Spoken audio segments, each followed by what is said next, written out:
Oh, welcome to Closing Bell Overtime. Home Depot shares are down about 3% since reporting earnings on May 20th, but the company said then it does not plan to raise prices for tariffs. It's a different stance. It's a different strategy from some of the other retailers we've heard from in this earnings season. So how is the company diversifying its supply chain, and what is it seeing from the consumer right now? Well, joining me now, and in a CNBC exclusive, is Home Depot CFO.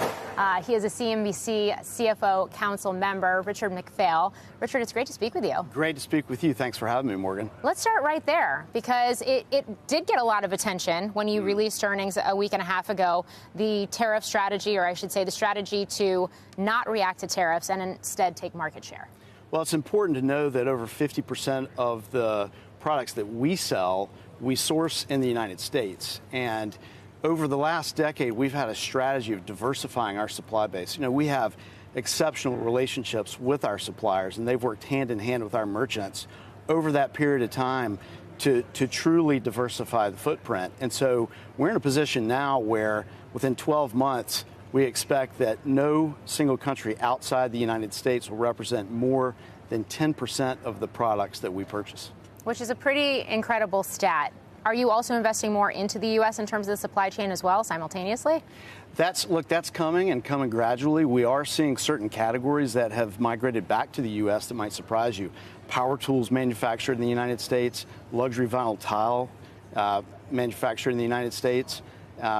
Look, diversification is good business, and we'll keep pushing there. But we feel like we're in a great spot, and we have to credit our merchandising team and our amazing supplier partners who we want them to win with us, and we've done that for over a decade, and we feel like they've put us in a great position.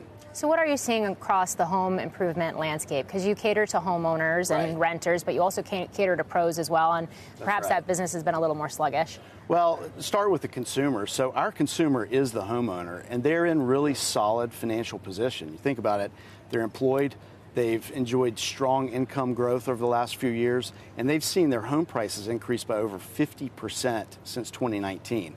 That means they're sitting on $11 trillion in tappable equity, and so the means to spend is there, and they're engaged in home improvement.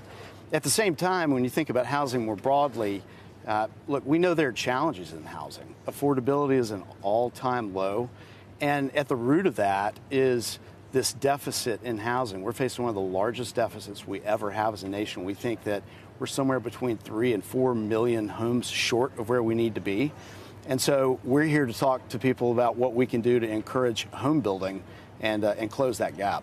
So that is part of your message here at the Reagan Economic Forum. What can people do? And how much of this hinges on rates coming down? Right. Well, so again, we listen to our customers. Half of our business is generated by sales to the professional contractor. We sell to over 9 million pros across the nation. These are 9 million small businesses that we help support. And so when we talk to them about the barriers out there, they say the number one barrier is the skilled labor gap in the United States. And so simply put, we don't have enough people to get the job done. 95% of our pro customers tell us they can't find enough labor to do the job. And so we've stepped in and just to try to do our part, created a program called Path to Pro. It's a training program. It's a networking program between construction firms and job seekers. And we've trained and certified and placed over 300,000 pros into the construction industry. We can't do it all ourselves. Look, there's reform that's necessary in permitting, in zoning. You know, those barriers are only becoming more tough. But as a nation, if we're going to keep the cost of housing low, which is important to us and always has been, we're going to have to build more homes. We're going to have to support those home builders. Permitting, zoning, we've been talking about that. That's come up here in terms of policy and this notion of deregulation here at this forum.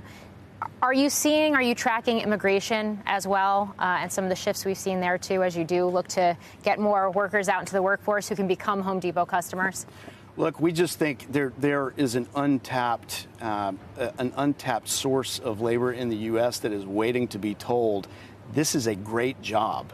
You know, working on the housing stock of the United States. Think about this. The housing stock of the U.S. is worth $50 trillion. Over 50% of it is over 40 years old. That demand for home improvement, for people maintaining improving and building our homes is never going to go away. And so just think about that source of jobs for folks across the nation. That's what we're excited about supporting.